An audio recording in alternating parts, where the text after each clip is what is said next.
ಲಂಚ ಪಡೆಯುವಾಗಲೇ red hand ಆಗಿ PDO ಸಿಕ್ಕಿ ಬಿದ್ದಿದ್ದಾರೆ. ಪ್ರಮುಖವಾಗಿ ಲಂಚಕೋರ ಪಿಡಿಒ ಲೋಕಾಯುಕ್ತ ಬಲೆಗೆ ಬೀದರ್ ಜಿಲ್ಲೆಯ ಔರಾ ತಾಲೂಕಿನ ದೂಪತಮಹಗಾಂವ್ ಪಿಡಿಒ ಅಂತ ಈತ.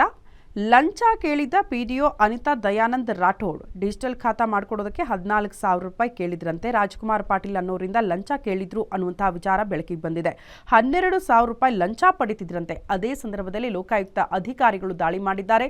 ರೆಡ್ ಹ್ಯಾಂಡ್ ಆಗಿ ಅಧಿಕಾರಿಯನ್ನ ಹಿಡಿದಿದ್ದಾರೆ. ಪಿಡಿಒ ಅನಿತಾ ಪತಿ ದಯಾನಂದ್ ರಾಠೋಡ್ ಇಬ್ಬರನ್ನ ಕೂಡ ಲೋಕಾಯುಕ್ತ ಅಧಿಕಾರಿಗಳು ಅರೆಸ್ಟ್ ಮಾಡಿದ್ದಾರೆ. सर का 2 खाता है। मैं पहले 14 बोला था, फिर बाद में 12 हम बोल तो को सबको साथ साथ ले रहे हैं। नहीं सुना मैंने 12 बोल को बोले सर 12 बोलने के बाद कुछ तो कम करो बोले, तो मैं लास्ट फाइनल 11 बोल को बोले। नहीं 11 नहीं होता, क्या बोलते ऊपर वो देना लगता है ऊपर ಮತ್ತೆ ಕೊಡೋದಿರ್ತೀರಿ ಎಲ್ಲ ಹರಿಬೇಕತ್ತು ಸರ್. ನೋಡ್ರಿ ಅಂದ್ರ ನೀವು ಮನ್ಸು ಮಾಡ್ರೆ ಏನ್ ಬೇಕು ಗರಿ ಮಂದ್ ಈಗ ನೋಡ್ರಿ ನಾವೆಲ್ಲ ಈಗ ಇರ್ತಾರೆ ಏನಿಲ್ಲ ಹೊಲಗಳದಾಗೆಲ್ಲ ಪೂರಾ 0 ಇದ್ದೆವು ಸರಿ ನಾವೇನು